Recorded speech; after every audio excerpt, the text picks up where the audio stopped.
In the year 1871, the Great Fire nearly destroyed Chicago. But out of the ashes of that catastrophe rose a new Chicago, a city of brick and brawn, concrete and guts, with a short history of violence beating in its pulse. That history is on record, and the record is kept by the newspaper men who have made Chicago's papers great. No period in Chicago's history was more violent than the years of Prohibition. The rise and fall of the bootlegging empires was written in blood and bullets.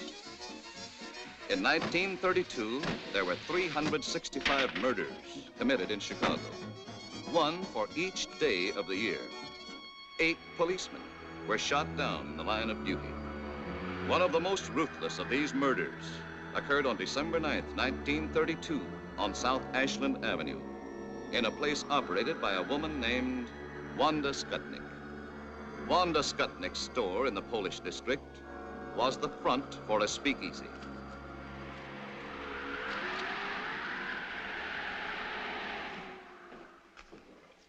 You got change for 20? That's all right. Pay me next time.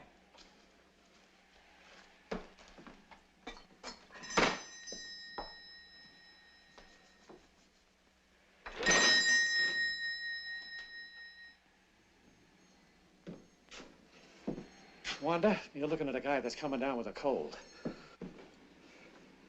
Sit down. Oh, thanks. Hi.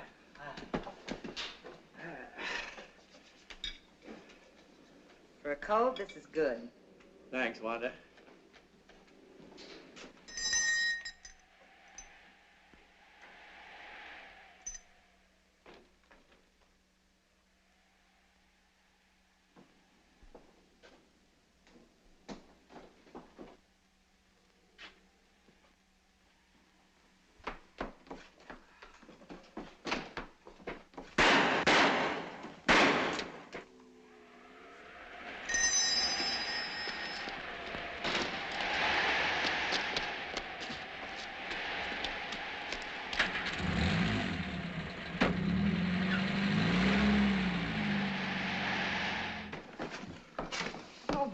Get the police, Wanda. Get the police, quick. Hello. Hello, Central. Get me the police. Yeah, quick, please.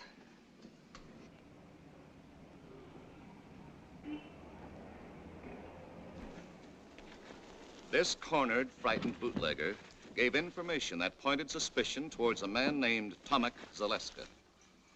Tomek Zaleska couldn't be found, but 2 weeks later, a tip from another source revealed that Zaleska had spent the night of the murder with his friend, Frank Wiecek. The police closed in on the home of Helen and Frank Wiecek.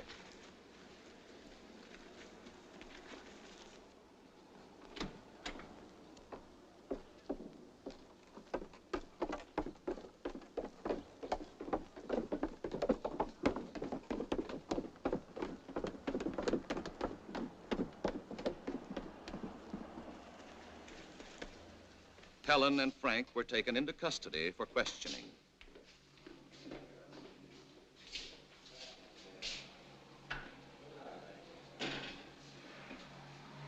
Frank Wiecek admitted that Tomek Zaleska had spent the night of the murder at his home, but insisted he knew nothing about the crime. Why did Tomek want to sleep at your house? Well, he was having trouble with his old man, and he was afraid to go home. When did you last report to your probation officer?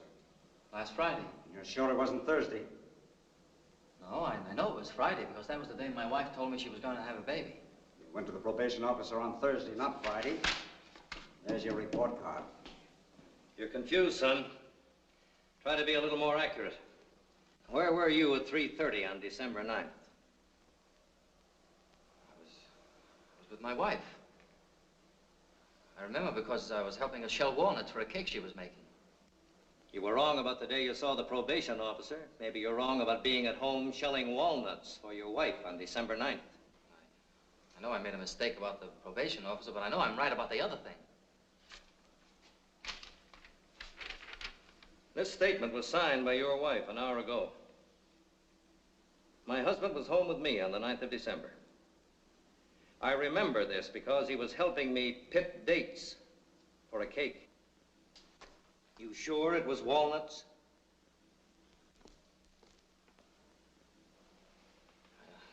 I don't know.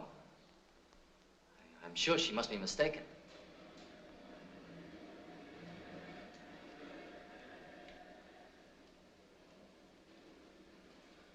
His wife, Helen, was released. But because of Frank's confused testimony on insignificant points and his minor police record, he was held as a suspect.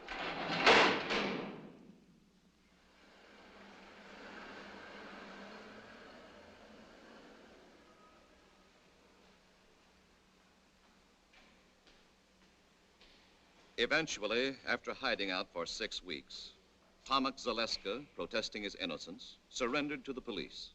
You knew we were looking for you. You know we'd pick up your good friends Helen and Frank Wiecek. Then why did you give yourself up if you were innocent as you claimed? I was scared. Sometimes I used to hang around Wanda's place. When I heard they were picking up everybody she knew, well, I figured nobody would miss me, so I just beat it. I know now I made a mistake. But I came in on my own hook, didn't I? When you went to Wiecek's house that night, what reason did you give for wanting to sleep there? I didn't give any reason. I used to spend the night there once in a while. You didn't give them any reason? No. I just asked them to let me stay there, and they did. And you're sure you gave them no reason? No.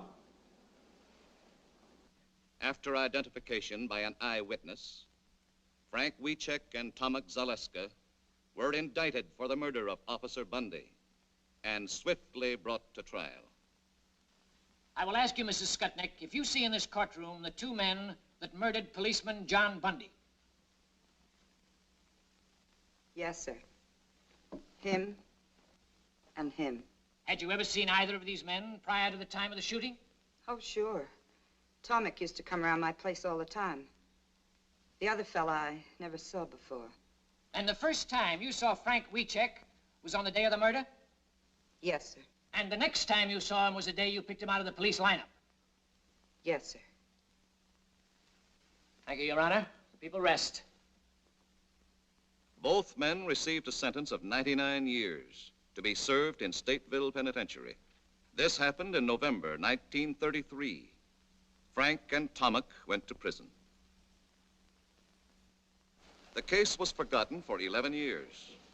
Forgotten until October 10th, 1944, when a small advertisement appeared in the classified section of the Chicago Times.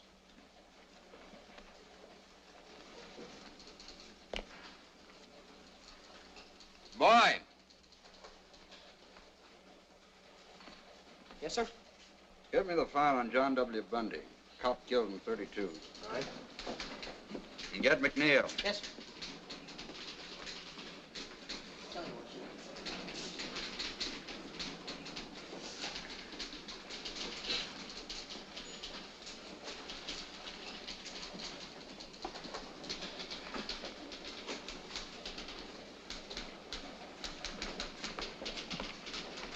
Check this.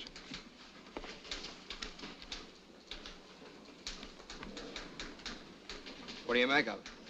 Well, I want to know why it's worth $5,000 to someone to find out who killed a cop 11 years ago. 1932 was open season for cops. Over on the north side, they were shooting them in pairs like a brace of ducks. This is all I could find on that cop killed in 1932, that Bundy guy, Mr. Kelly.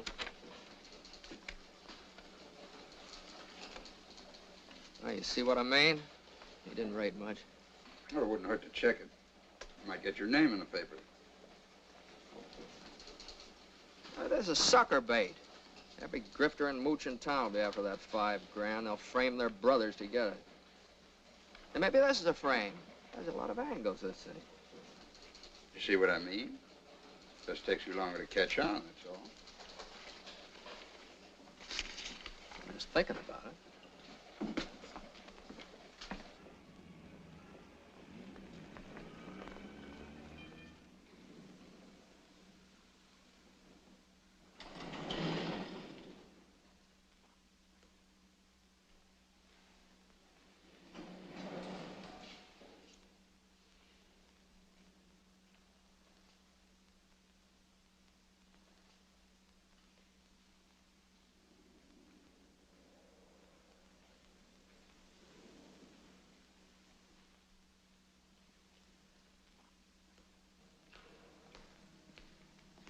I'm looking for Tillie Wiecek.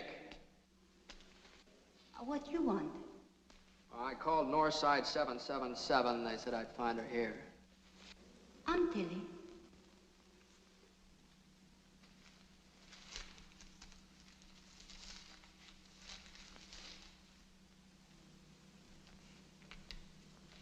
You run this ad? Yes. That's for me. You know something? No. No, I'm a reporter from the Chicago Times. We'd like to know why you're so interested in finding the killers of this Cobb. Frank Wiecek is my son. I his mother. My son's in prison for killing him. He didn't do it. My friends, they tell me if I offer big money, maybe somebody will tell who killed the policeman. Now, you mean your son's in prison for killing the cop, is that right? Yes, but he don't do it. My Frank's a good boy. He don't do this thing. About this $5,000. Where'd you get it? Is that important? Oh, yeah, it's very important. Where he got it, where you got it, might have a lot to do with the case. He might have it hidden away someplace. Maybe you got it from some mob that's trying to spring him. No. I work. I scrub floors. 11 years. I never miss a day's work. I earned it. Every penny. 11 years? That's a long time. Yes. You just say it. My boy, he lived it. Believe me, mister. You don't know my Frank. But me, I his mother. You mean you got some new evidence, something that wasn't brought up at the trial? No. No. That's why I try to buy new evidence. No, you're just wasting your money. You'll get cheated out of it. No, not me. Look, lady. He's in for 99 years. Now, if you want to make good use of the money, send him lots of cigarettes and candy. Try and keep him happy. You're very kind. But I not use my money for candy or cigarettes. If you're not able to help, I get my Frank out someday. Somehow, I dream of this day. $5,000 a lot for a dream. Yes. 11 years. I dream and I work. First, I tried $3,000. Nothing. Now I try $5,000. Suppose nothing happened. Then I work 11 more years. I get $10,000. But my boy, someday he get out.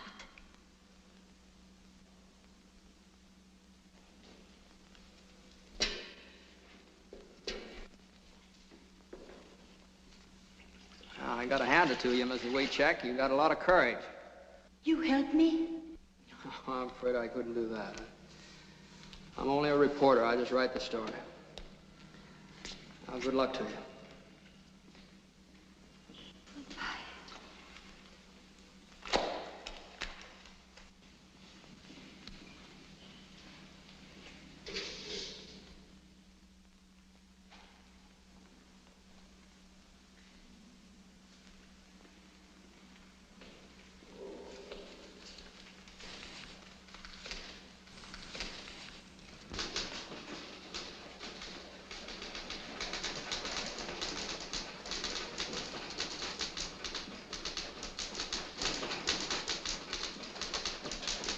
Great job, Mac. Thanks, Charlie.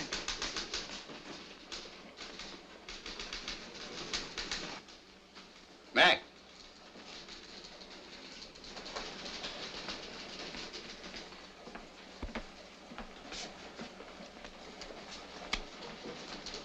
Hey, this story on the scrub woman, pretty good. How'd you like to follow it up by going out to Stateville and interviewing her son? Oh, now, wait a minute. I didn't write the story to glorify the son. He's a cop killer. Well, you got any proof he's a cop killer? Well, they didn't give him 99 years for playing hooky. He had a record. He was on probation when he shot the cop. Yeah, I know. I read the record, too. He's public enemy #1. He and a couple of other kids broke into a grocery store. He got $2 and a record. But in this case, an eyewitness identified him as one of the killers. The Supreme Court reviewed the trial. The conviction was upheld. Well, so what? It wouldn't hurt anything to hear what the guy has to say, would it? Well, why, if you go out there... Well, look, Mac, let's put it this way. Maybe I'm interested for personal reasons. Maybe I'm interested because my mother did the same thing. She scrubbed floors on her hands and knees for more than 11 years, sent me through school. Okay, I'll go out to the pen tomorrow and see him. How about expenses? Here's a voucher. Take it to the cashier.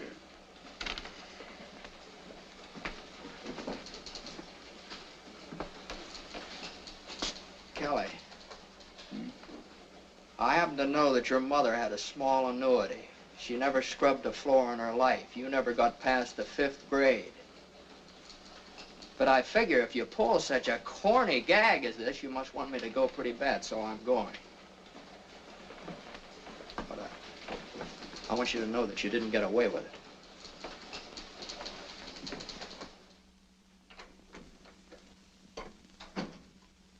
Jim? Yeah? You're early tonight. What happened? I gotta get up at 8:30 in the morning, go out to Stateville and see that scrub woman's boy. Got something to eat for me? Mm-hmm, it's all ready.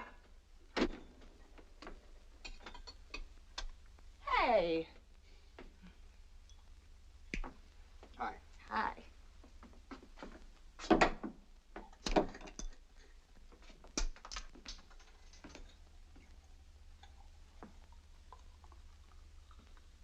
Hey, you got a new one, huh? Isn't it a beauty? 500 pieces. Yeah, I can't see how a smart girl like you can spend so much time on these things. Oh, I noticed you worked on the last one. You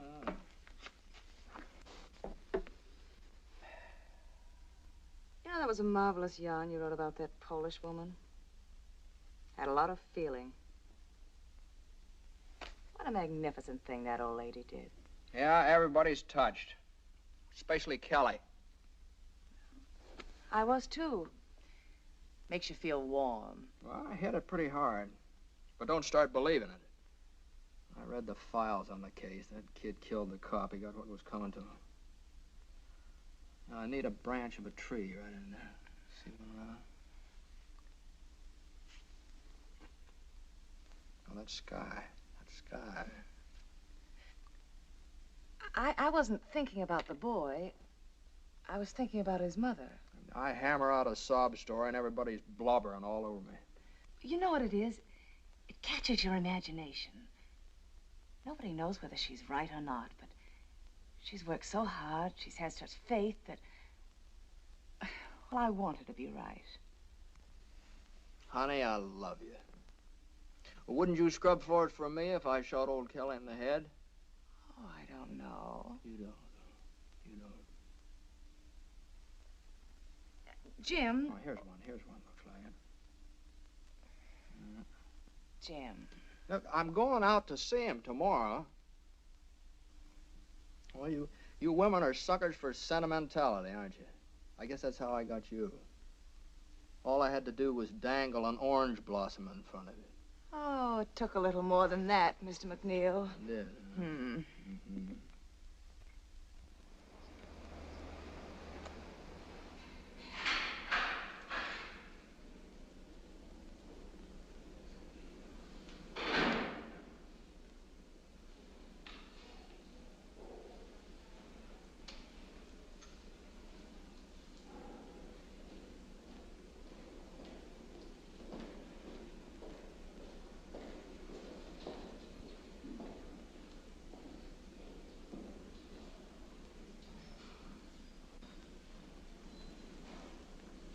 What kind of a guy is he, Warden? I like him. Oh. Frank, this is McNeal of the Chicago Times. He wants to interview you. Now, you don't have to consent to this interview or answer any questions if you don't want to. But I do want to. Sure I want to. Okay. That's fine. He's yours. Sit down, Frank. The Times has taken an interest in your case. I came out to ask you some questions. Yes, sir. I'd like more of your story, your side of it. I need an angle, something to hit the public with, you understand? Yes, sir. Now, You knew about the ad your mother ran in the papers, and the $5,000 reward. Yeah. Did you know she was scrubbing floors to earn that money? Yes, I did. All she lives for is to get me out. I guess that's all I've got to live for, too. Well, that's a very good angle to play up. Your faith in your mother, her faith in you. You know, if you're guilty, you're just letting her slave her life away for nothing. She knows I'm not guilty. Uh-huh. I read the news clips, transcript of the trial. They don't whitewash you, the way I see it. But you only read what convicted me. All the true facts didn't come out. Even Judge Moulton said I was innocent. The judge that gave you 99 years? Well, the jury said we were guilty. He had to. But in his chambers, he said he knew we were innocent. When was that? After he sentenced us. Oh, after? Well, maybe we better duck that. What else? My lawyer was a drunk. He wouldn't even let me take the stand. He was afraid I'd get the chair. Oh, go on. When they question you hour after hour, you're bound to get mixed up on a lot of little things the way I did. That's another good angle. Railroaded, huh? And they took me from one police station to another. Every few hours. Taking me around the horn, they call it. So my lawyer couldn't get me out. And this one, the Skutnik. The first 2 times she saw me, she said I wasn't the man. And all of a sudden, she said I was. Finger woman. All right, we'll play that up, too. I was home with my wife the night the policeman was killed. Does your wife visit you regularly? My wife, yeah. We're divorced. Well, we better duck that angle, too. You duck so many things. You don't believe me, do you? Listen, I talked to your mother. She's a very fine old woman. She believes you. I need proof. I got no proof. Yeah, I know. All right, now, what we'll do with this thing is this. We'll play up this mother angle and the finger woman, and maybe a little police and political corruption, too. I didn't say that. Well, what difference does that make? It's a good angle. Probably true, anyway. You see, you don't want a wishy-washy story. This thing's got to have sock, mass appeal. It's the only way we'll be able to help you. Get sympathy, public support. Now, you leave it to me. Okay, Ward. Thanks, Ron. That's all, Frank.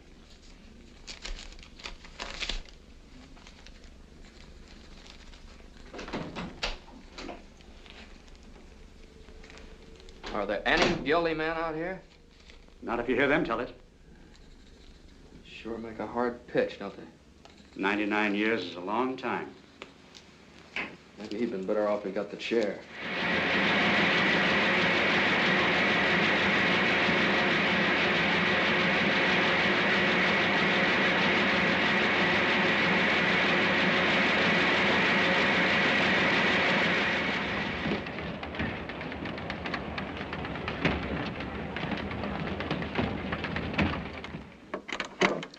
Mr. McNeal is busy, but I'll tell him you like the story. You're welcome. Yes, the Times is going to continue with the Wiecek case. You're welcome.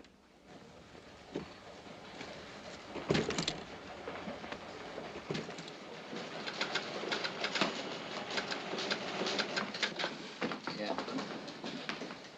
Yes. Well, thank you very much for calling. That's right, lady. I guess the Times is going to follow up the case. Yeah. Goodbye. Say, what are you going to use for a follow-up? What follow-up? Well, the thing is snowballing. I want more of it. Well, you want to give me a raise, or do I just get the $5,000 from Wiecek's mother? Look, Mac, my job's to print the news that's fit to print. Did it ever occur to you that we might be selling this dead cop short?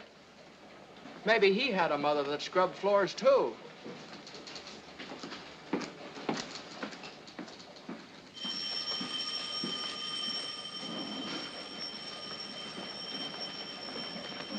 And another thing, you remember what Wiecek said about that judge that promised him a new trial?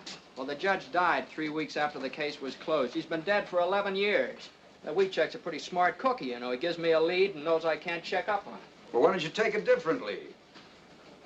Look, Mac, you know we're getting on the average of more than 20 phone calls per hour from our readers. And every time that phone rings, you see those great big juicy headlines. I know, Chicago Times clears innocent man. Well, why not? Well, why not? It's impossible, Kelly. You can't do a thing like that. Listen, Mac, if you don't like the story, if you think he's guilty, end it. Write a finish piece and kill it. I'll take that deal. I'll interview his wife. She believed in him so much she divorced him. That ought to kill it for good.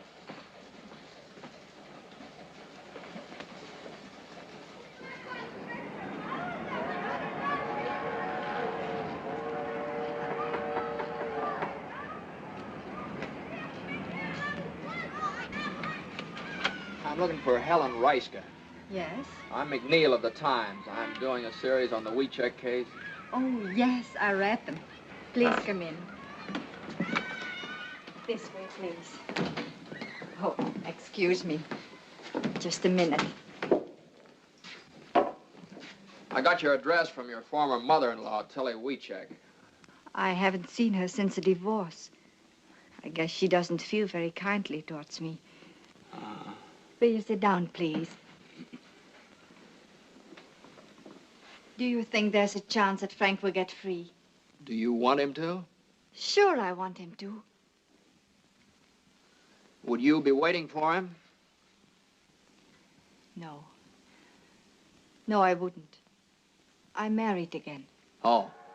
But I'd be glad for Frank, because he's a fine man. And because he's innocent. He was at home with me when the policeman was killed. Yeah, I know. You were baking a cake. You loved him. Then, I mean. I did. Very much. But the lonely nights were too much for you. You couldn't go on that way. No. Is that it? No, that's what Tillie might think. I loved him. I would have stuck to him. But Frank wanted me to get the divorce. Did he pick out your new husband for you, too? It's the truth. Did you contribute to the reward money, or did Tillie earn all that by herself? Oh, I couldn't help. I haven't anything. My husband, Mr. Reiska, takes care of me and my boy. Frank's boy. I can't ask more than that. He is a good man. And he loves me, and he loves the boy. We're lucky. Yeah, you seem to have got out of it all right. Mr. McNeal, I told you the truth about the divorce. Frank wanted it. Well, it's going to be very hard to make people believe it. Frank's wife says he's innocent and shows her faith by divorcing him, you know. But that's just the way it was. I went up to see him that day, wanting to make him keep up hope, wanting to cheer him up. He looked depressed, the way you do when you're terribly worried.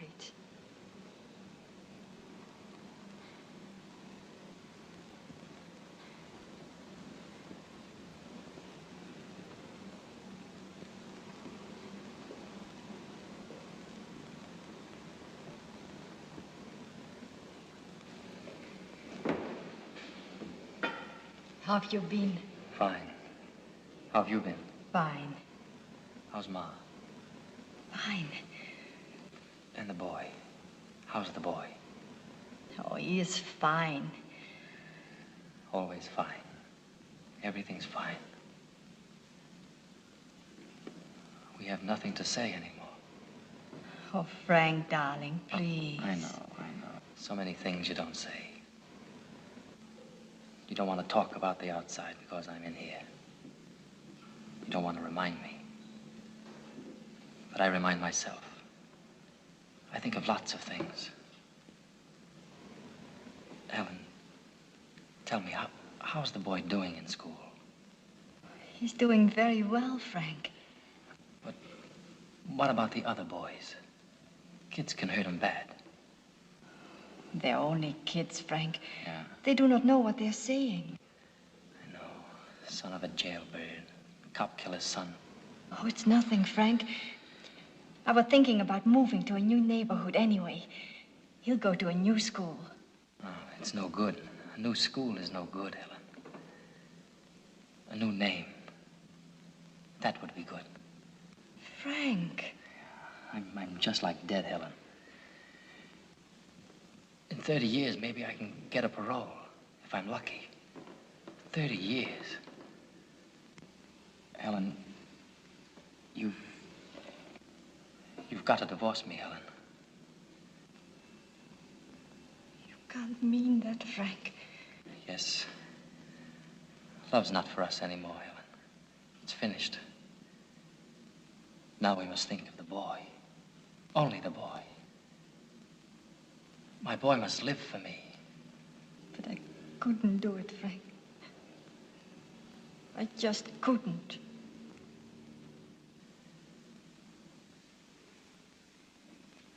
And for over a year, I wouldn't do it, Mr. McNeal. But Frank kept begging me and begging me. Then I met Mr. Reiska. He loved me, and he was fond of little Frank. He understood everything about us. Well, what about the boy? Does he know? Yes, he knows. But now everyone calls his father Uncle Frank. We've made a point of that. Look, Mom, Brandon! No! You lost the other one. This is Mr. McNeal of the newspaper. And that's my husband, Mr. Reiska. Reiska? And that's my boy, Frank. How are you? Say, I'd like to get a couple of shots of you and the boy, if it's all right. That's all right. Come on, son. Come over Sit- here, sit Frank. Right there. There you are. Come on. Hey, here.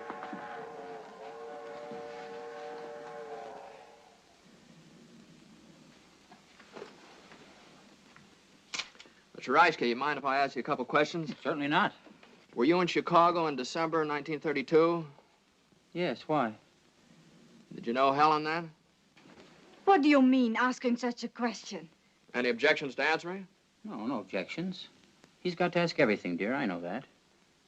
I didn't meet Helen until after she was divorced. This can be proved by our friends. I see. You understand I have to ask a lot of questions. Sorry. What's he asking all the questions for anyway? What's the big idea? Well, it's about your Uncle Frank. He's not my uncle. He's my father. Well, thank you, folks. Goodbye.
Darling, wake up.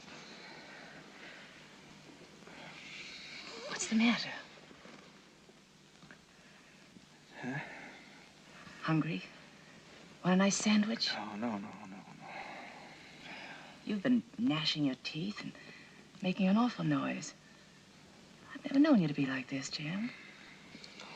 I don't know. Maybe it's something I ate. I ate the same things.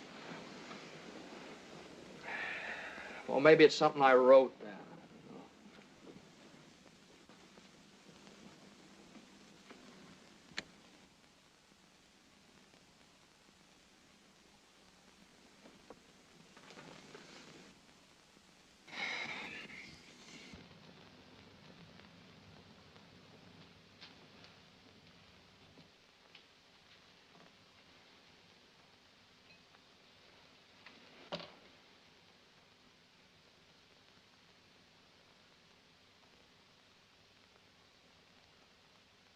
You look nice.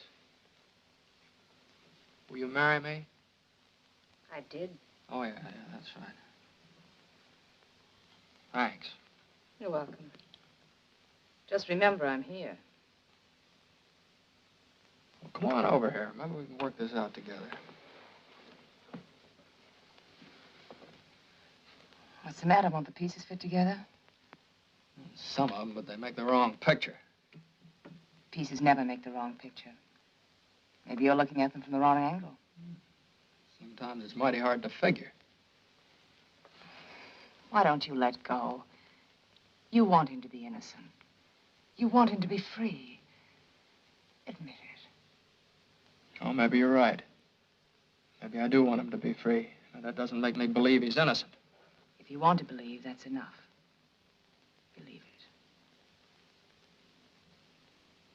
Will you marry me?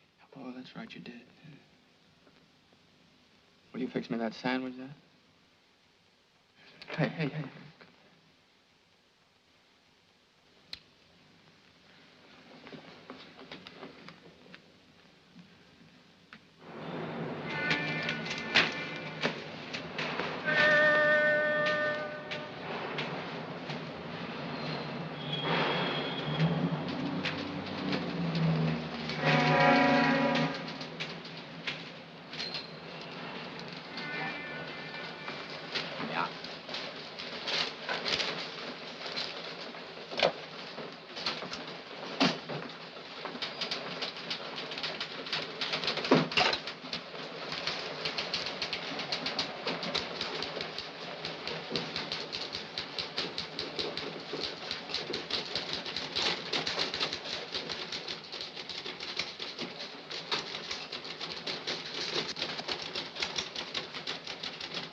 Hey, Kelly, have you seen this item on the warehouse fire?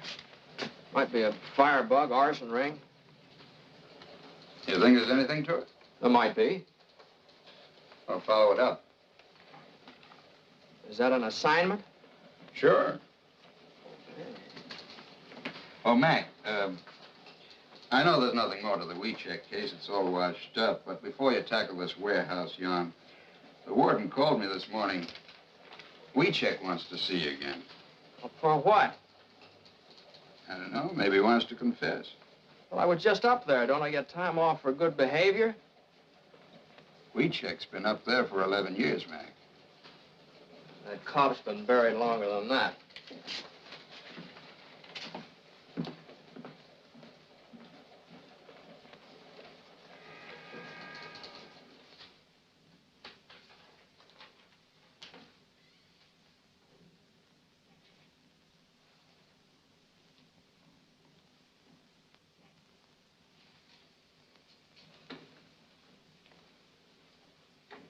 Hello, Wiecek.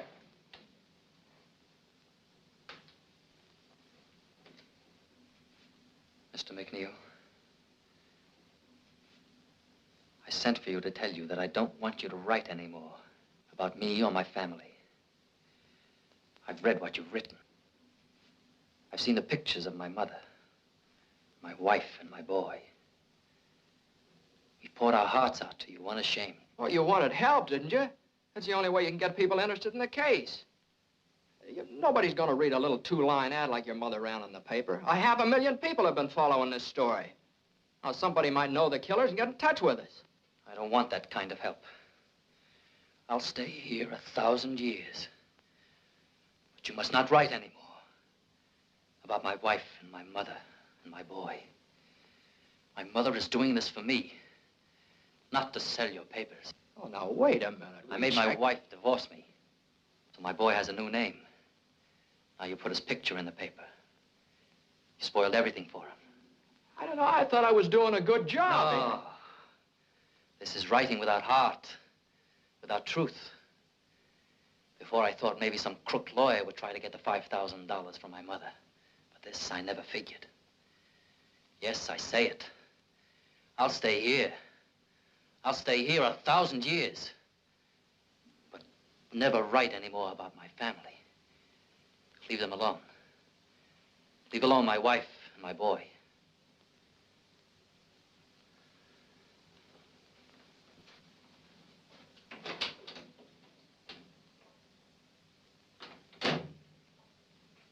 What do you make of that? Well, I guess he figured you pitched him some pretty low curves. It was a story. I wrote what I saw. You know, up here, every man claims to be innocent. But the prisoners are the harshest judges of themselves. And they believe we have only two men who don't belong here. Tomek Zaleska and Frank Wiecek. All right, Warden. Say, I wonder if you'd let me try something else. I'd like to talk to Tomek Zaleska. Okay.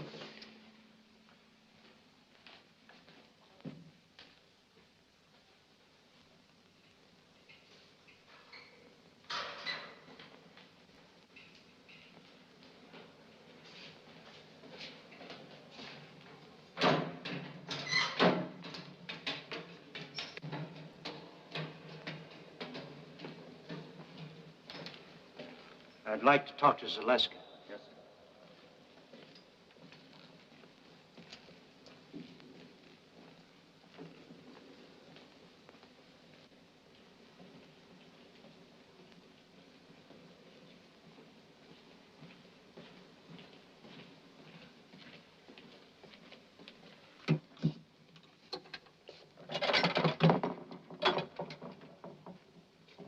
Tomek, this is McNeal of the Times. He'd like to talk to you.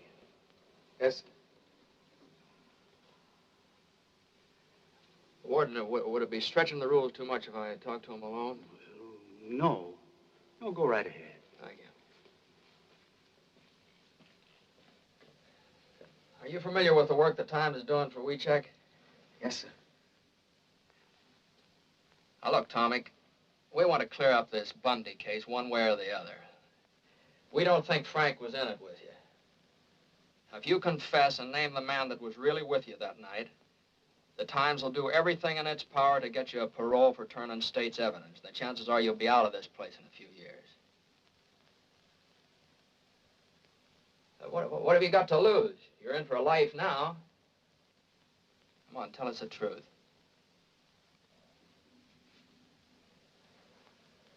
Sure. I could say I did it. Then maybe have a chance of getting out like you say. But if I confessed, who would I name as my partner, Joe Dokes? I couldn't make it stick for 1 minute. That's the trouble with being innocent. You don't know what really happened.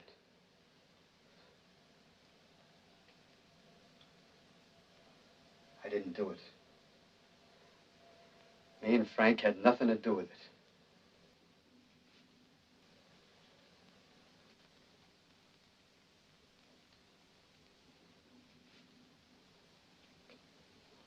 Okay, Tomek.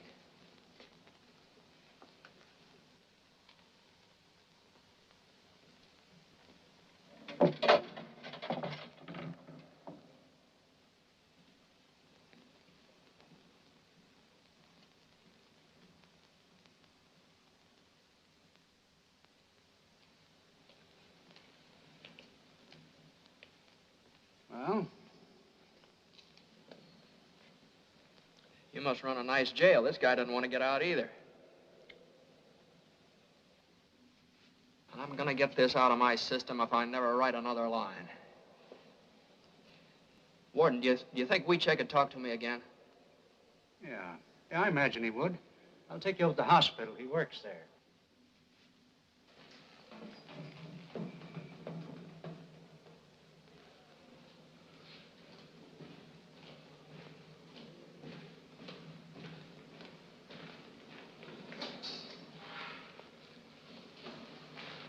Frank, Mr. McNeal would like to talk to you again, if it's all right with you.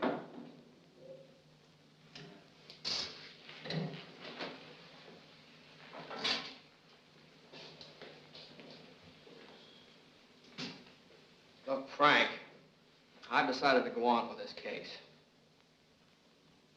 I'll slant the story your way. I also want you to know that I'm still not convinced you're innocent, but I'm willing to dig, get the facts. But remember this, if I ever catch you lying, I'll blast you so hard you won't even get a parole when your 33 years are up. Is it a deal? I've nothing to be afraid of. It's a deal. Okay, Frank. Now, I want you to give me some information.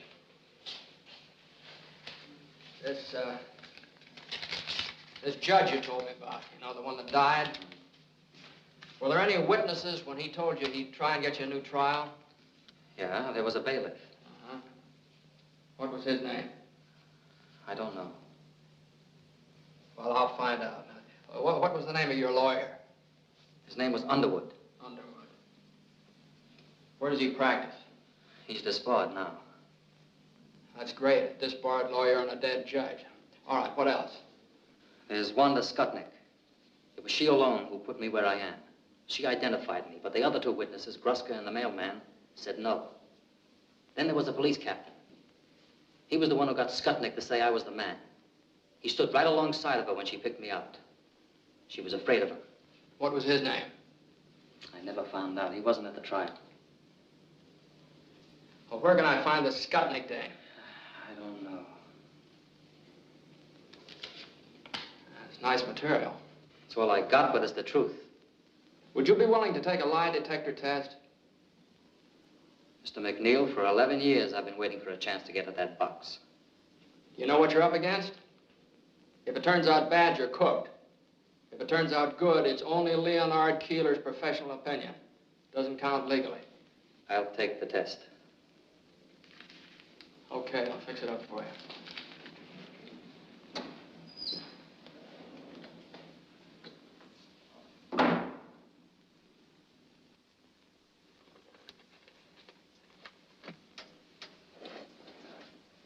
Listen, kid, take it from me.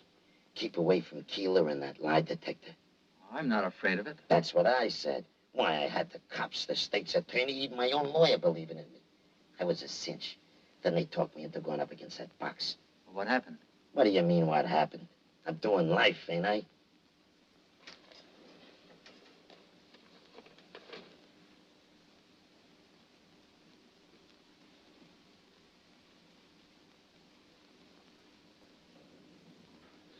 Well, the only thing the machine is for is to record the emotional reactions of an individual. We place a blood pressure cuff about the upper arm of the subject, and then through the impulses to the timbre system, record the variations in blood pressure and pulse on this stylus. Then the pneumograph is fastened about the subject's chest, and we record the changes in the respiration. And the electrodes fastened on the palm and the back of the hand to record the changes in electrical conductivity of the skin. It's a very sensitive criteria for emotional reaction, emotionality.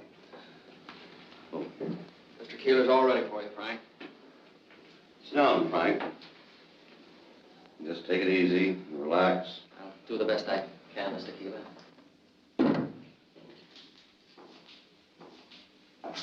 Come on, Mac.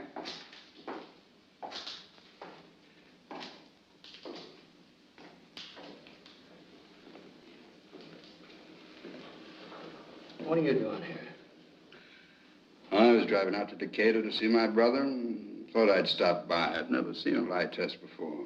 Decatur's out the other way. Yeah, well, I took the detour, the long way around. Yeah.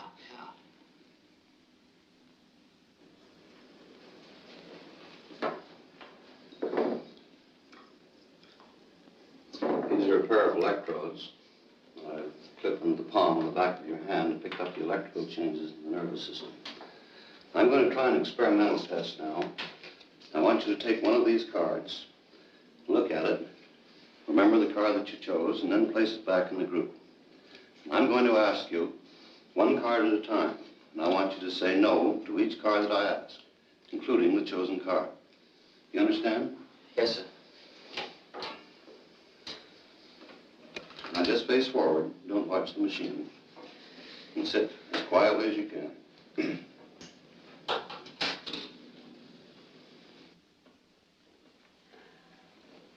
Hey, what's he doing that for? Oh, he's forcing him to lie so it'll show on the graph. Gives good basis for judging Wiecek's reactions. Did you choose the 7 of clubs? No. Did you take the 3 of spades? No.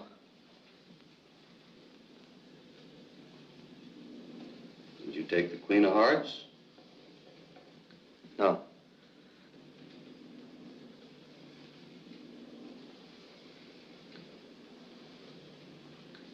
take the ace of hearts? No.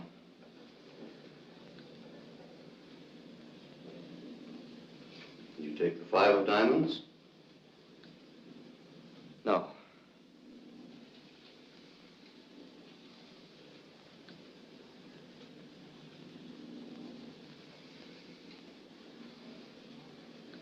Did you take the six of clubs? No.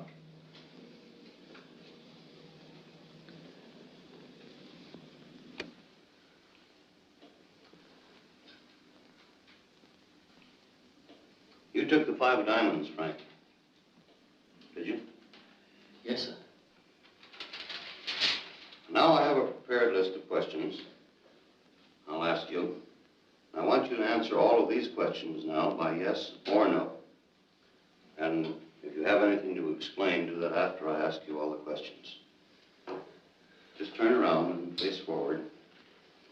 Sit as quiet as you can all the way through the test.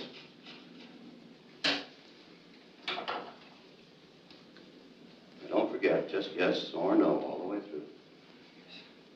Is your name Frank Wiecek? Yes.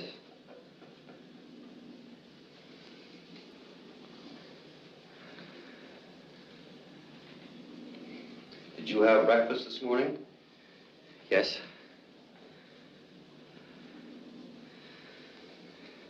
Do you know Tomek Alaska? Yes.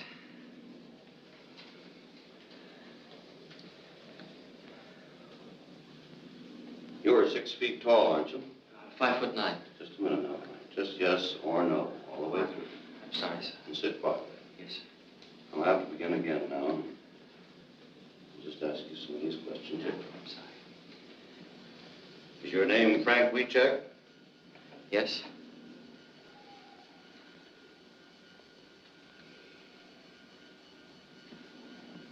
Were you in Wanda Skutnik's store on December 9th? No.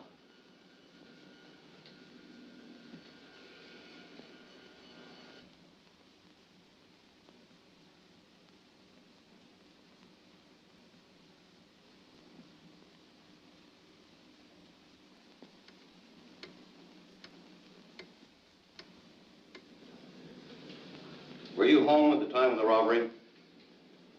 Yes. That's all I'm going to ask you. Just sit quietly now for a few moments, and I'll take it up. Yes, sir.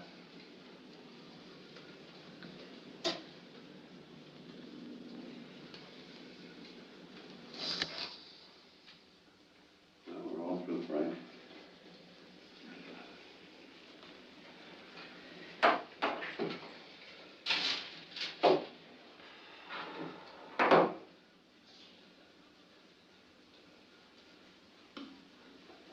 Bye, and I'll probably see you later. See you later, Frank.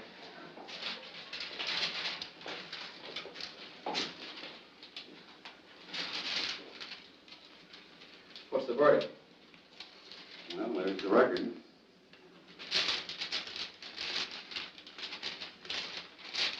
Well, what's that jump there? Well, he reacted in all three curves, very specifically. He lied to that question. Is that where you asked him if he killed Bundy? No. Are you married? Well, but he didn't lie. He isn't married. He's divorced. Yes, but he's a Catholic, and he still thinks he's married, and he feels within himself that he's married. And so he reacted in deception. Well, do you think he lied about anything else? Well, we run so many records today, 4 or 5 of them. I'd like to take a little time to go over them and compare one record with another and the reactions. And, well, I'll call you later on this afternoon and let you know.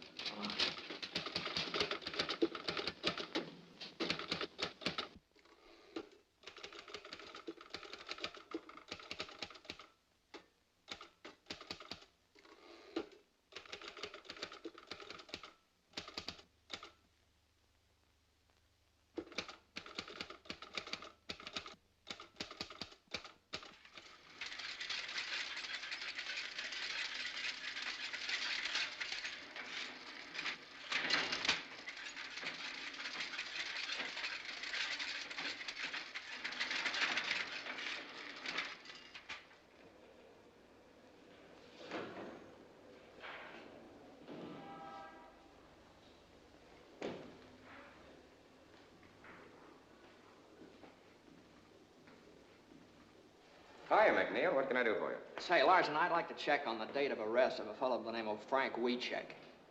You mean the cop killer? Oh, I'm just trying to do a job. I'm afraid I can't help you, McNeal. Our arrest books for 1932 are in the warehouse. They're not available. What do you want me to do, go to the commissioner? You know where you can go as far as I'm concerned.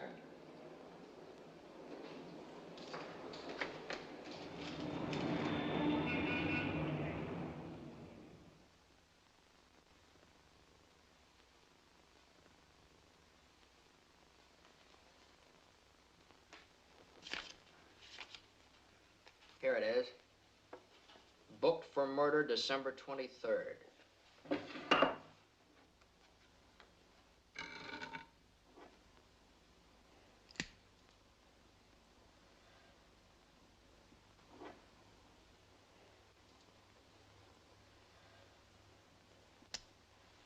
Does that make you happy?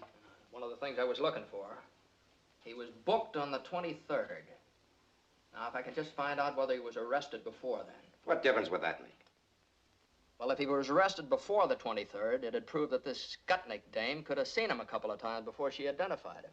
Captain Norris of the New City Precinct handled the Skutnik identification. He never operated that way. Captain Norris, huh? Say, let me see the arrest books for December 1932, will you? I can't help you on that. Look, all I'm trying to do is to find out whether this fellow Wiecek is a cop killer or not. You know, back during Prohibition, the police department got pretty tough when a cop got killed. Now you're talking like the guy in the street. Always thinks we're running around with rubber hoses beating up innocent people. Look, you seem to think the cops framed Wiecek. You're the one that's doing the framing. You're framing the best police department in the country. Bundy was a good cop and a good man. Why don't you write about his wife and son? And about the other 357 cops killed in the last 20 years. Oh, back in 1932, they did a lot of... Maybe they did, but they weren't always wrong. How do you know? Were you in the division at the time? No. All I can say is it's awful hard for a man like me to be fair to a cop killer. And supposing he isn't a cop killer? Maybe I ought to help you, but I just can't. You've helped me plenty, don't worry. Captain Norris, huh? Had charge of the Skutnik identification, huh?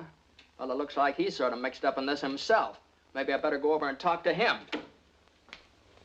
You better take a shovel with you. You'll have to dig him up. He died in '38.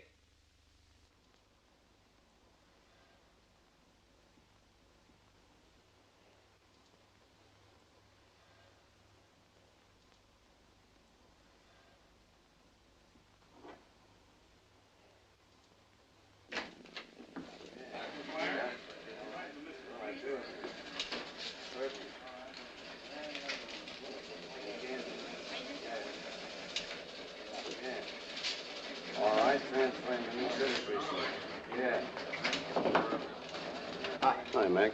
Off your beat, ain't you? Yeah, sort of. I need some help. Lay off of me, Mac. The word's gone out to keep away from you. I've done you a lot of favors, Matt. Now, is there any place I can find some records of people that come in here and look at the police show-ups? Material witnesses. Somebody might have been subpoenaed to come in here and identify Wiecek. If we kept that kind of stuff, the books would fill Soldiers Field. Well, now, would there be any photographs? Anything We like don't that? take no pictures in station houses. Press boys might get a shot of the witnesses on the steps, but never inside. Now, look, Mac. If I'm seen talking to you, I'm going to be back walking my old beat. Now, why not be a good guy? Don't be here when I get back. Okay, may I use your phone? Yeah. Use that line. Don't touch those.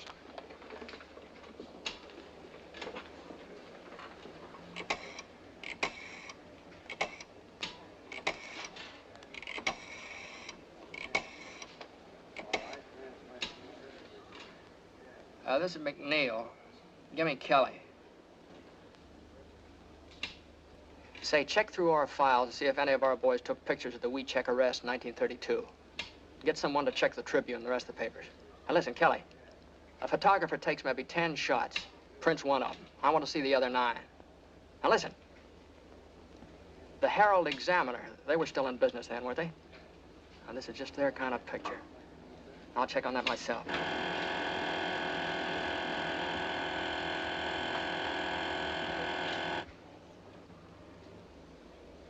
I just thought of something. See you later.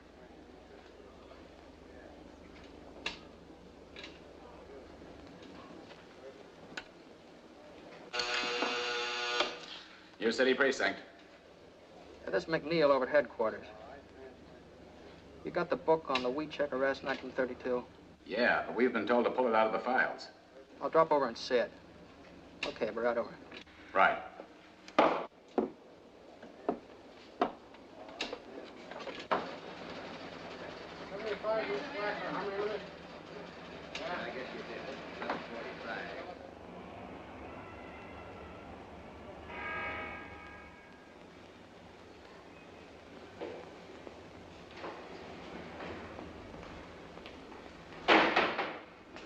Yeah, I'm McNeal. I just phoned you from headquarters. You got that book on the Wiecek arrest? Come in.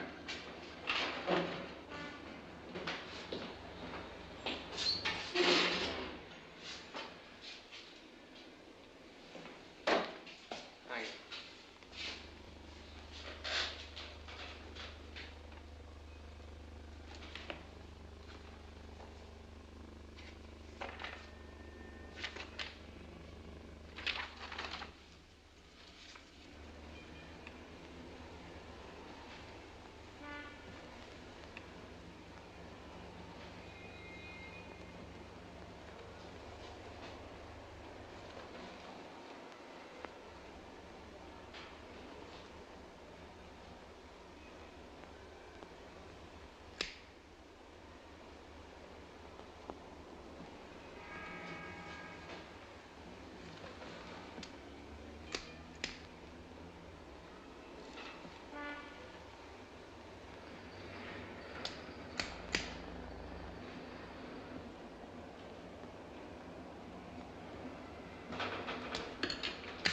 What'd you find?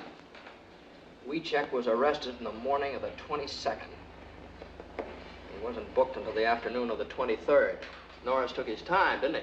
What'd you say your name was? McNeal. What division? I'm McNeal of the Chicago Times. This is confidential information. This is public information, and I'm entitled to use it. We've got our orders. You got a beef, you talk to the state's attorney's office. That's a good idea. I think I will. In the meantime, I wouldn't let anything happen to that book if I were you.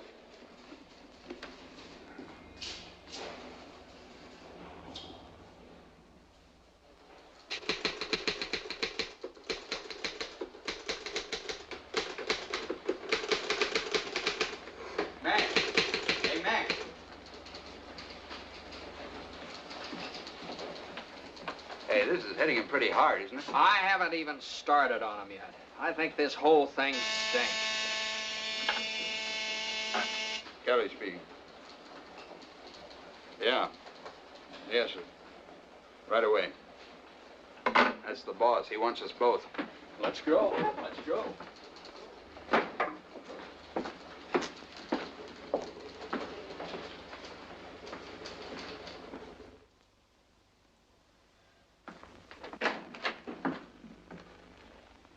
Go right in, Mr. Kelly. Mr. Palmer's waiting.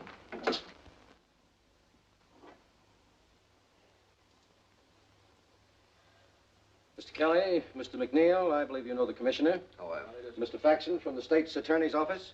And this is Robert Winston representing the governor. How do you do, sir? Of course, you know Mr. Burns.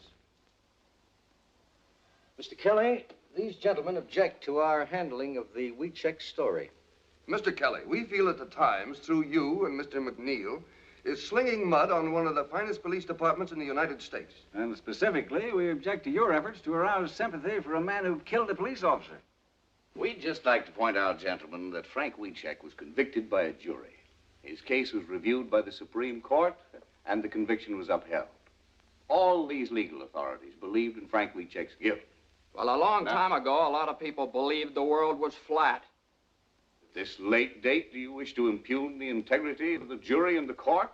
If they were wrong, yes.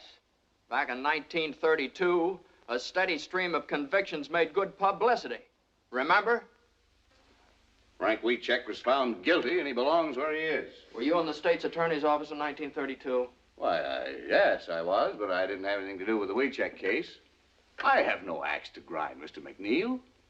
But I believe you're unnecessarily discrediting this regime. Furthermore, your stories may be holding out false hope of a pardon to both Frank Wiecek and his mother. I'm not so sure it's false. We are. Look, up until now, what we've printed was based on interview and investigation. We've invented nothing, and we don't intend to. Well, a great deal of emotion and color can be lent to simple facts. The governor feels this entire matter is undermining law and order. But Wiecek is innocent. It'd be criminal for us to stop now. Well, you must remember, Mr. McNeal, that another political party was in power at that time. We're not to blame, but the public tires us with your brush. You can't destroy the confidence we've built up in this regime just to sell newspapers. It may have started like that, but it isn't that way anymore. Now, look, gentlemen, believe me, this man is not guilty. I don't know if he's guilty or not, but we don't want this police force persecuted anymore. Well, what's the difference? Oh, now, just a minute, gentlemen. The governor wants this thing cleared up. We're not asking you to forget the man if he's innocent, but we don't want this dragged on and on just to promote circulation. Now, we have a proposition to offer you to settle this thing once and for all. I can suggest to the governor that he set up a hearing of the pardon board. If Wiecek is exonerated, he'll get a pardon. But if you can't clear him, you're to drop this matter once and for all. Is that a deal? What do you say, Mac? It's a deal if Mr. Palmer says so. Okay. It's a deal. I'll ask the governor to set up a special hearing next week. Are you ready to accept that? Yes, I am. There's just one thing, Mr. McNeal. If you go before a pardon board and they turn him down, it'll go on Wiecek's record. Then when he's eligible for parole, that record may hurt his chances. Now, mind you, there's no regulation. There's no law. But the very fact that he was investigated by the pardon board and turned down may have a prejudicial effect upon his application. What you're doing is gambling with Wiecek's parole. Now, that's a chance we'll have to take. Well, gentlemen, let's settle then. We're agreed. Thank you very much, gentlemen. We'll live up to our end of the bargain. Goodbye. Goodbye, sir. Goodbye.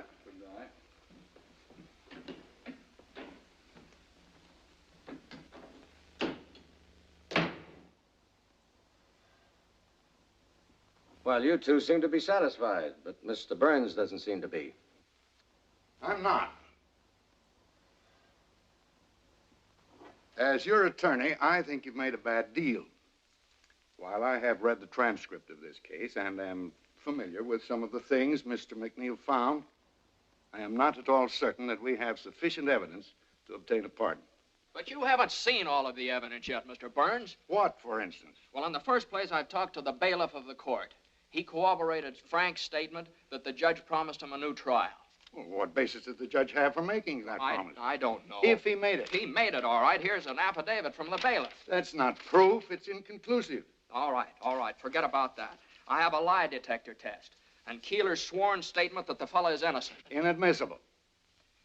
Gruska and Decker, the other two witnesses in the crime, maintain that Wiecek is not the man. And they also testified that this Wanda Skutney couldn't possibly have recognized anybody. What have you found her? What does she say? Gruska and Decker contradict it, but it's inconclusive evidence. Now, what new admissible evidence have you? Well, there's a whole lot of new stuff. The state's attorney's office tried to keep me out of the record books. That's the reason I had that fella faxing up here. And another thing. Why is this Wanda Skutnik dame keeping undercover? A couple of mobsters might have killed that cop and threatened her for not playing ball. Or maybe she's trying to keep in good with the law. I don't know. She ran a speakeasy. Now, look here, McNeal. I'm an attorney. I know what it is to go up before the pardon board. They go on facts. Facts? Okay, I'll give you something better than facts. I'll give you a picture. Take a look at that. Now, Wanda Skutnik testified that she didn't see Wiecek from the time of the murder until the time she identified him on the 23rd of December. Now, Frank maintains that she did see him several times on the 22nd of December when the cops were taking him around from station to station. All right, that bears out Frank's story right there. There's a picture of Frank and Wanda going into one of the stations. Where'd you get this, Mac? I got it out of the files of the old Herald Examiner. Kind of figured they'd go for a picture like that. When was this taken? Well, obviously on the 22nd. Oh, now look here, McNeal. You can't just say that obviously it was taken then. You have to prove it. Well, I have the photograph. When you go before the pardon board, the burden of proof is with you. But the picture After all, it could very well have been taken after she identified him. McNeal, you've done a wonderful job in assembling all this evidence. But the law of the state of Illinois requires only one eyewitness for an identification and conviction. So far, that witness has not altered her statement, and that fact still stands. Mr. Palmer, in view of this, I'm afraid I must recommend that you permit me to get in touch with those gentlemen who were just here and ask for more time, or until I've had an opportunity to go over the case. Then your advice is to call the whole thing off. That's right. Oh, now, Mr. Palmer, I realize that Mr. Burns knows more about the law than I do. But I want to tell you some things about this case you don't know. I went into this thing believing nothing. I was skeptical. I figured Wiecek is using his mother to spring him. But I've changed my mind. This man is innocent, Mr. Palmer. I know that without any doubt. Now, it's true I haven't found Wanda Skutnik, but I want a chance to find her. I want a chance to get this guy out of jail. Now, if you call off this hearing, I'll never get that chance again. The bargain stands. Thank you, sir. Just a minute, McNeal. Let me give you one last piece of advice. Even if you do find this Wanda Skutnik, I don't believe she'll ever change her testimony. There's only one thing for you to do. Discredit her. Prove she's a liar. Otherwise, you're wasting your time.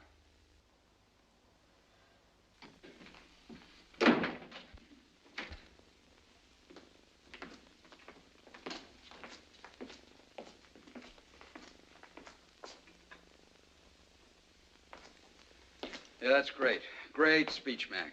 Now you've really got to find Wanda Skutnik. Now, listen, Kelly. I haven't been wasting my time. I know a lot about Wanda Skutnik. Now, she used to run a speakeasy. All right, she's probably still in the liquor business. She's Polish, and she used to run around with a guy that works in the stockyards. So don't let your enthusiasm get you into trouble. Back of the stockyard's a tough neighborhood. Oh, wait a minute. Don't scare me, Kelly. Can you speak Polish?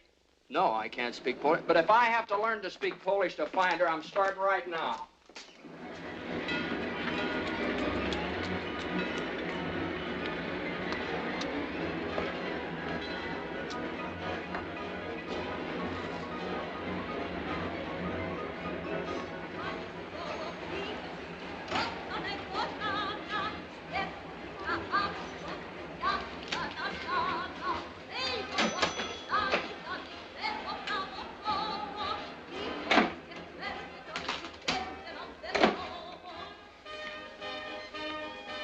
What do you have?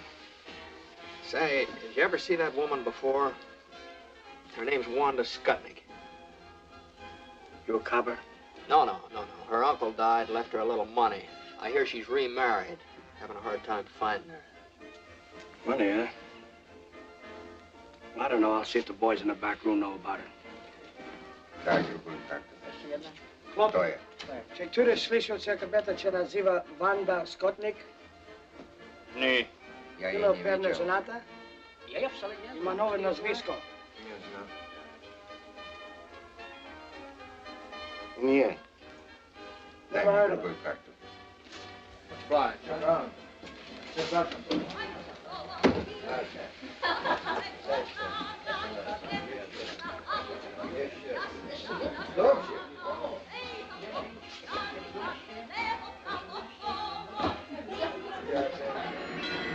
McNeal divided the district back of the yards into blocks and sections, and for days and nights systematically combed every beer parlor and saloon. Ja panu powiedziałem, że więcej się tyle pracować. Tak ciężko robił. O, panu opowiadam. That's all for me. Sure. Na zdrowie panu. Na zdrowie.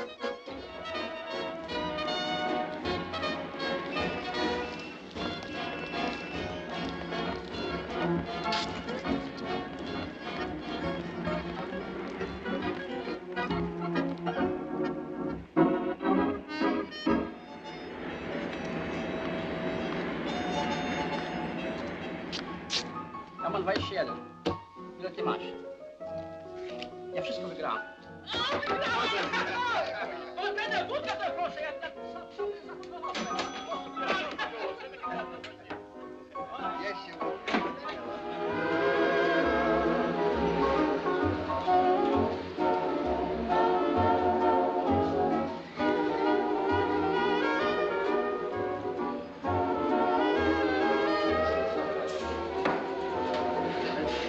Give me a bourbon.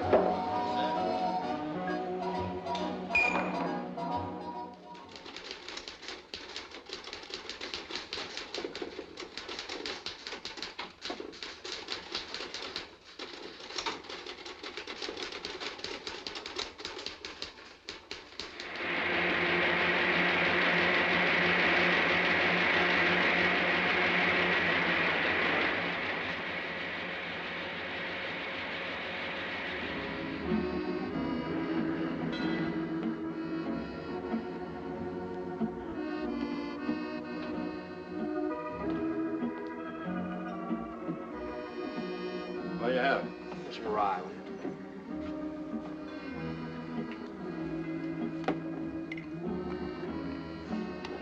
Say, did you ever see that woman around here? No, I don't think I have. Her name's Skutnik, Wanda Skutnik.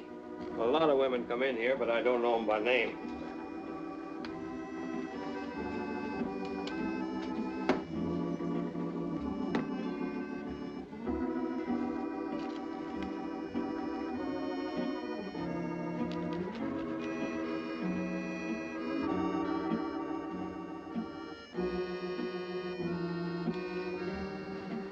Your name McNeal? Yeah, why? I've been wondering when you'd hit this neighborhood. I've been reading your stories in the paper. About Wanda Skutnik? Yeah. You know her? Used to. Used to be good friends. Do you know where I could find her now? I might. Where? What's in it for me? What do you want? I owe him $1.75. Okay. Where is she? I ought to have one to talk on. Yeah. Hey, a couple of drinks here, huh? What happens to Wanda if you find her? Oh, not a thing. I'm just going to ask her some questions. There ain't no warrant out after her, No, nothing no. like that. No, nothing like that. Leave the bottle here, too, will you?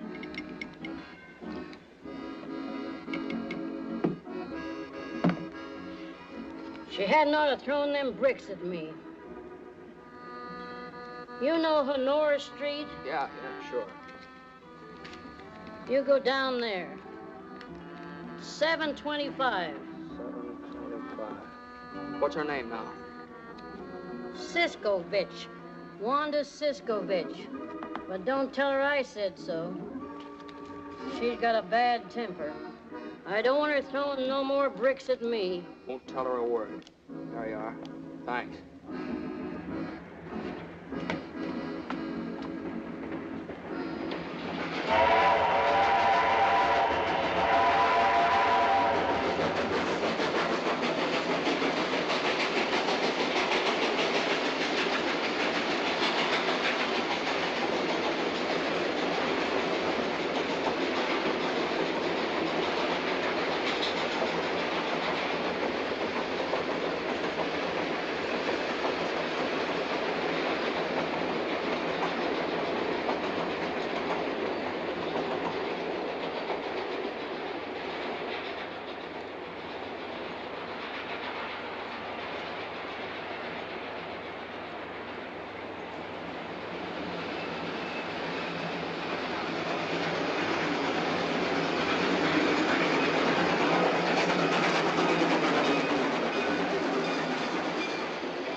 Come in.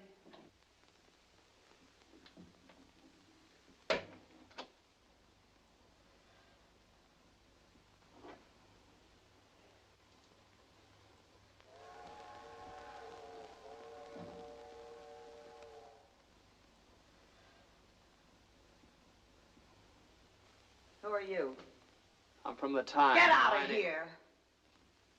So you're Wanda Skutnik. Yeah. I've been wondering when you'd show up. Now, look, lady, I'm not going to give you any trouble. I'd just like to ask you a few questions. You want to cry in my beer? All I want to know is this. Is there any possibility that you might have been mistaken when you identified Wiecek?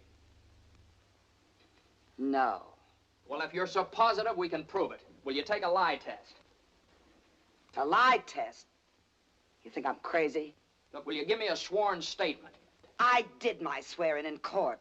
How many times did you see Frank before you identified him? Never. You didn't see him before the police show up?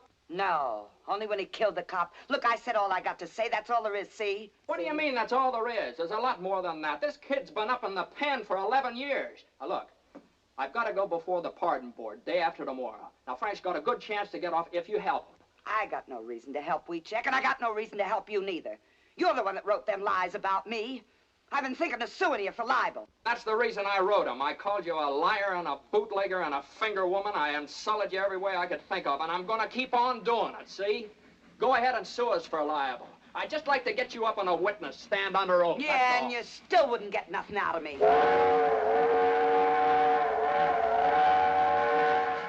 Why you bother? Put that down. You want to go to jail? Now you get out of here. Now listen, maybe there's something you didn't think of. There's a $5,000 reward, you know. $5,000? And what's more, you don't have to do anything about it. Just tell me enough to clear things up, get Wiecek out, and you get the $5,000. So what do I gotta do? Just tell the truth. Who got you to identify him? Who are you afraid of? Nobody, nothing, nobody. I ain't afraid of nobody and ain't got nothing to say. Wonder. It's $5,000. Shut up! Now you get out of here. You ain't gonna get nowhere. I identified him. I told the truth. It's him.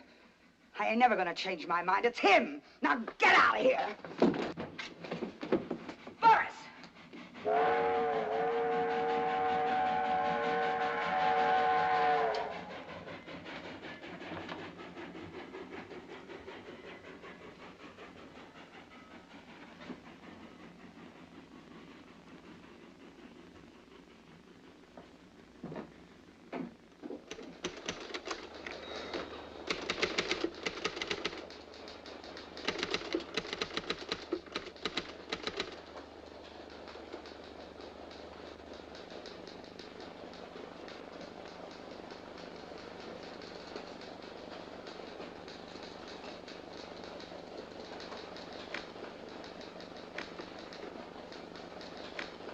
Well, Mr. Burns has given us a clear picture of the situation. If Wanda Skutnik can defy the pardon board, if the board has no authority to subpoena her, the power to make her talk, then we're helpless. What do we do now? The thing for us to do now is for me to appear before the pardon board at Springfield this afternoon, present our apologies, and ask that the case be withdrawn. Will that appear on Frank's record? Will it spoil his chances when he becomes eligible for a parole? No, his name simply will not come before the board. All right. That's it, then. I'm sorry, Mr. Palmer. I want to apologize to you, too, Mr. Burns. I thought if I found this woman, I could make her talk, but I missed her. I'm sorry. Okay, Mac. Kelly, write a finished story on this Wanda Skutnik and end the whole thing. Get the paper off the hook. Well, I can get a train for Springfield in about half hour. Good.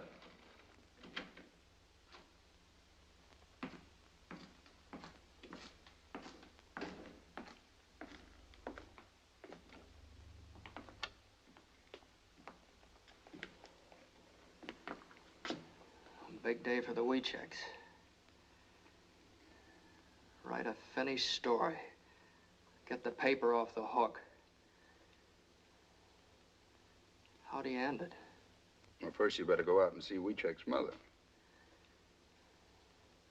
I couldn't do that. I just couldn't do that, Kelly. What do you want her to do? Read it in the paper?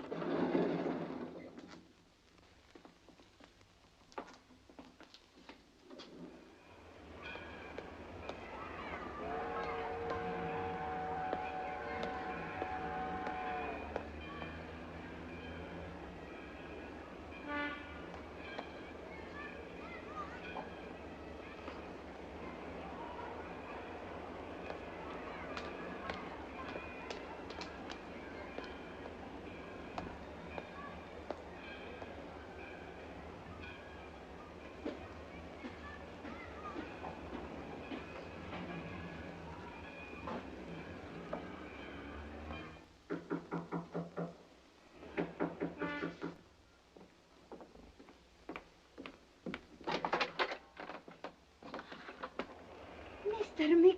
McNeal, come in. Thank Oh, I got to excuse myself. I was not expecting company. You mustn't regard me as company, Tillie. I was baking a pie for Frank. Please sit down. I'll get you some coffee.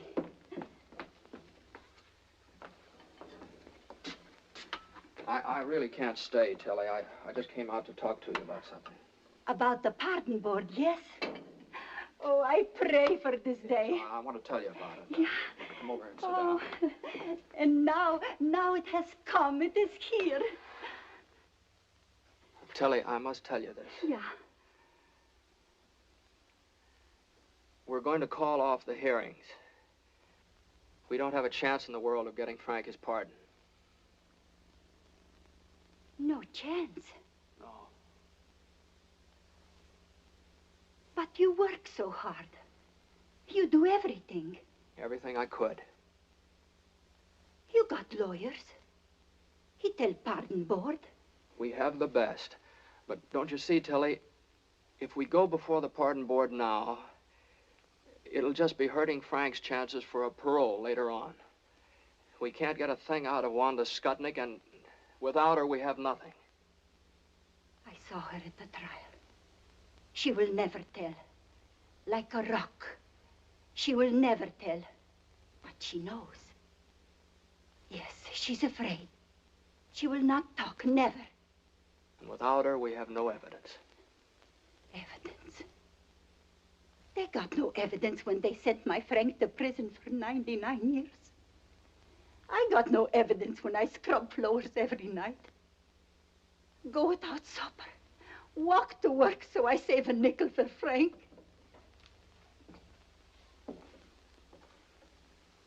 Evidence? What is this evidence?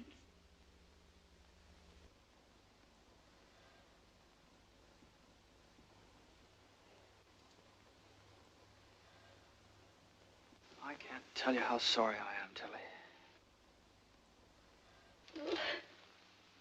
You try to help.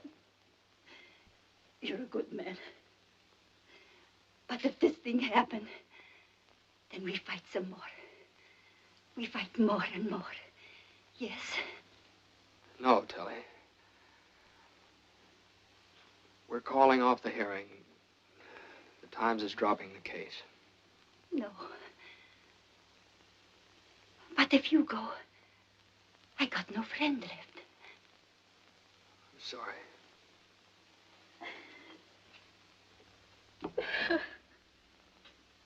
No friends left. No friends no more.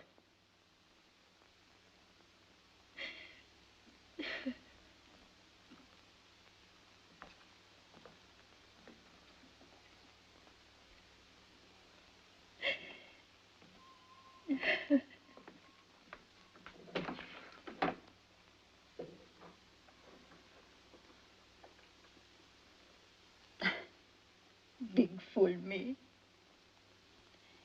Sure, I got a friend.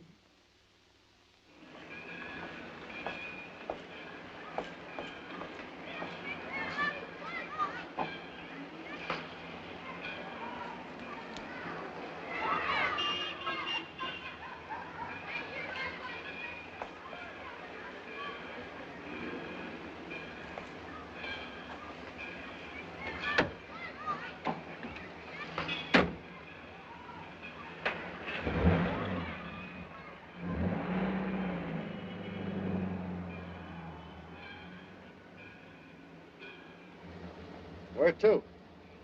Out of the Chicago Times. Well, the fellow's writing those stories, ain't you? Seen the paper?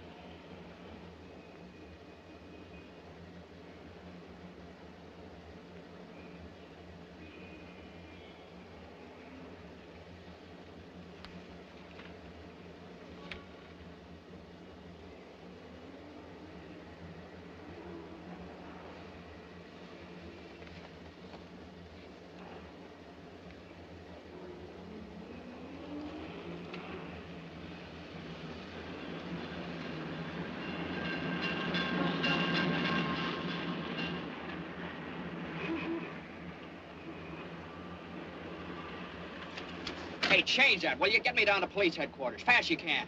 Right away. McNeal of the Chicago Times. First door on your left, Mr. McNeal.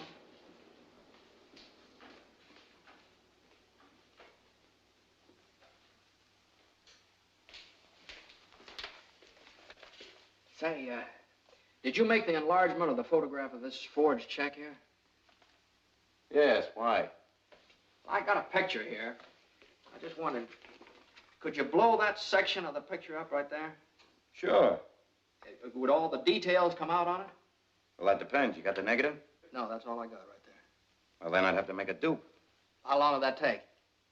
Oh, a couple of hours. What do you think? Could you get started on it right away? Yes. But you're McNeal at the Times, aren't you? Been working on that Wiecek case. That's right, I'm McNeal. At first, I thought this guy was guilty. But now I don't know. You take a look at it. Hey, could I use your phone? Sure, right over there.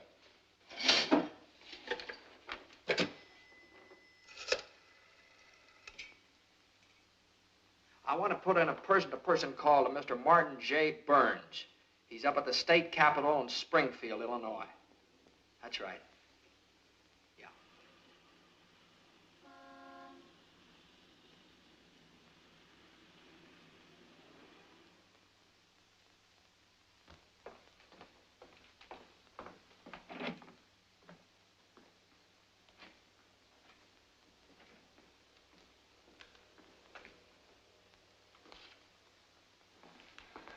Sorry, gentlemen. The pardon board is in special session. The case of Frank Wiecek. Gentlemen, I feel somewhat at a loss because I came here to ask that the petition of Frank Wiecek be withdrawn.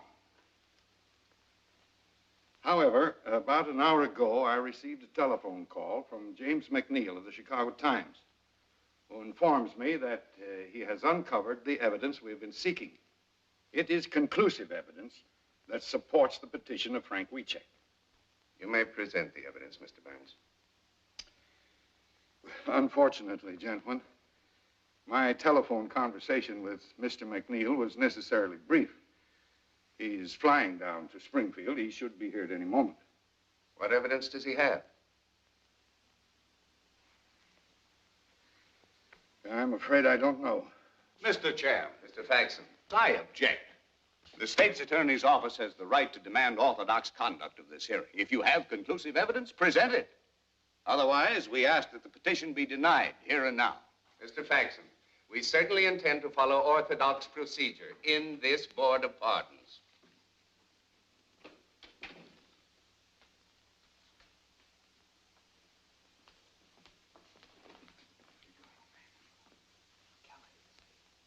Kelly's sending it over the AP wire. Have you got anything at all? Don't have a thing. We just have to stall them. Let me talk to them. All right. Mr. Chairman, gentlemen, I'd like to ask your permission to have Mr. McNeal of the Chicago Times address the board.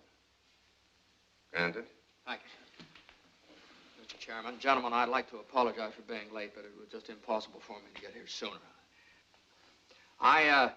I don't know how much Mr. Burns has told you. Strictly from a reporter's point of view, understand.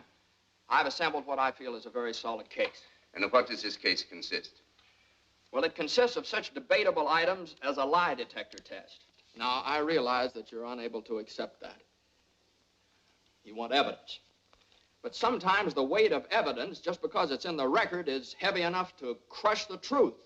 We'll discuss the shortcomings of our judicial system some other time, Mr. McNeal. Yes, sir, I'm sorry. I realize that at the present time you want facts. We have a notarized affidavit from the bailiff of Judge Moulton's court that the judge felt that Wiecek did not receive a fair trial. We have those documents before us, Mr. McNeal. They could hardly be called conclusive. Yes, sir. But as you probably know from those documents, Gruska and Decker contradicted Wanda Skutnik's testimony, and those affidavits bear them out. The board is aware of that, too, Mr. McNeal. But Wanda Skutnik has not altered her testimony, has she? Wanda Skutnik lied from beginning to end. She lied about everything. You know, it's a very funny thing about the Statue of Justice up there. She has a sword in her hand. It's a double-edged sword. Cuts both ways. It keeps cutting the ground out from under everything in favor of Frank Wiecek, but the other side of it, that isn't so sharp. It doesn't cut the ground out from under Wanda Skutnik, and she's the only one responsible for Wiecek's conviction. Now, I have a police record here that proves that Wiecek was arrested on the 22nd of December. I have another one here that proves he wasn't booked until the 23rd of December, 1 day later. Okay. Wanda Skutnik testified that she didn't see him from the time of the murder until the time she identified him in the police lineup. Here's a photograph of Frank Wiecek and Wanda Skutnik together going into a police station. Now, take a look at that, gentlemen. That's new, and that's the basis of my conclusive evidence. The two photostats of the police records merely indicate that some time elapsed between Wiecek's arrest and the time he was booked. As a reporter, you know very well that this is a common occurrence at police stations. Yes, sir, but what about that photograph? It must be perfectly obvious to you, Mr. McNeal, that we have no way of knowing when this picture was taken. Was it on the 22nd or the 23rd? Or was it during or after the trial? Yes, sir, I know. Now, gentlemen, that's what delayed me. Now, if I do prove that that photograph was taken on the 22nd of December, 1 day before Wanda Skutnik identified Frank Wiecek in the police lineup, how about that? What then? In that event, Mr. McNeal, we might be obliged to render a favorable decision. But can you prove it? Yes, sir, I think I can. I just need a little time. Time? Do you mean to say, Mr. McNeal, that you still have no corroborating evidence? No, I'm not sure. The police laboratory down in Chicago is enlarging this section of the photograph. Now, if the enlarging process... Yes, I know, but how long will this take? As soon as the enlargement is developed, they're going to send it over the wire photo system from the Chicago Times to the Illinois State Journal, which is just a few blocks down here. Now, all I ask, gentlemen, is that you go down there and see that thing with me. I object. The methods of publicity previously used in behalf of the plaintiff indicate that this may rightly be regarded as an attempt to make journalistic capital of this hearing.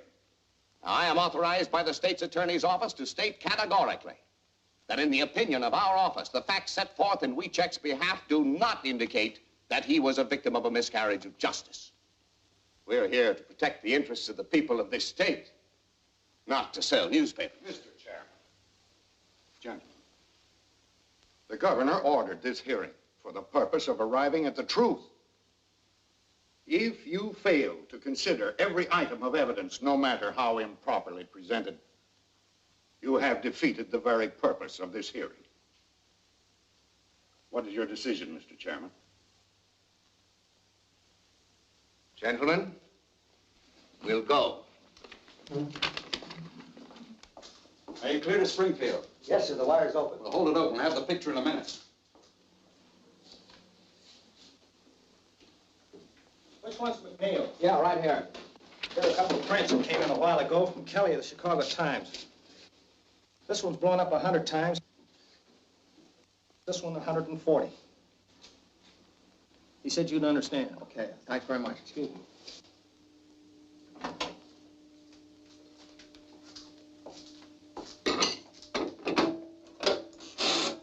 Ask them if they're ready. Springfield, are you ready for this picture? We're ready. Okay, here's the final lineup. Okay.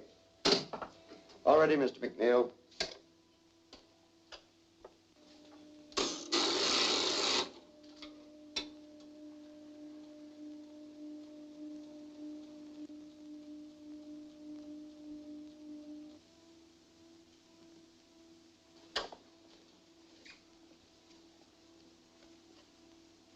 Gentlemen, let me explain to you what's happening here.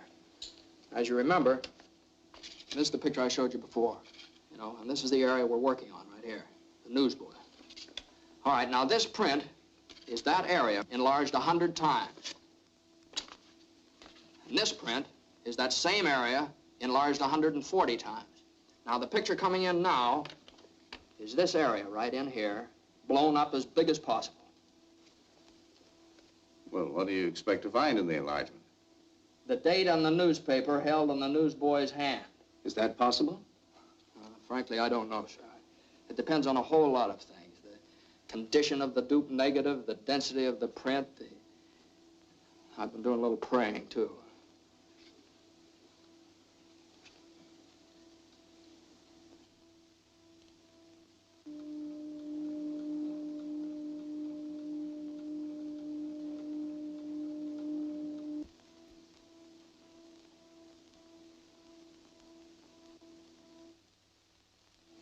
That's it, Mr. McNeal.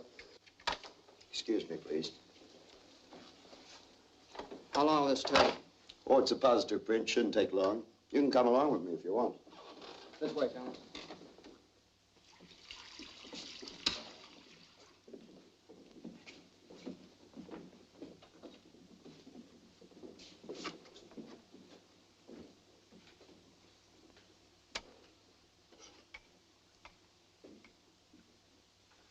Remember, this is the area I showed you.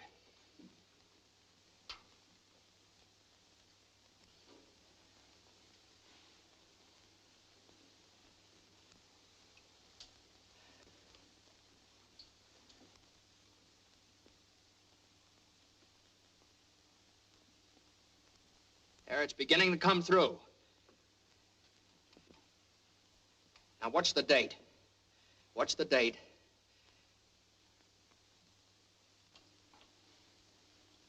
December. There it is. December 22nd. 22nd of December. There it is.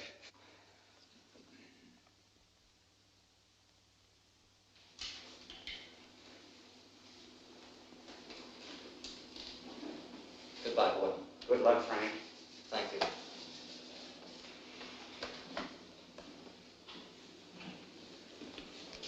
New suit and $10. Almost $1 a year. Oh, look, Frank. It's a big thing when a sovereign state admits an error. Remember this. There aren't many governments in the world that would do it.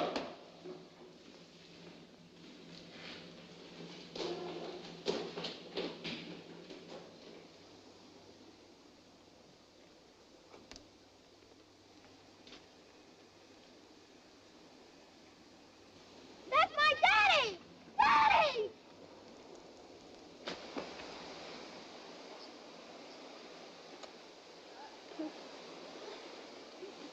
Franuś! Franuś!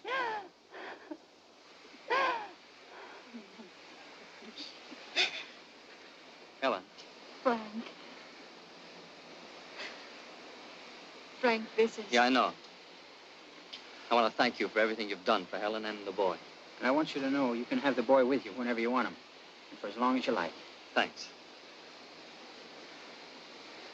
It's a good world outside. Yes, it's a good world outside. And Frank Wiecek is free. Free because of a mother's faith, the courage of a newspaper, and one reporter's refusal to accept defeat.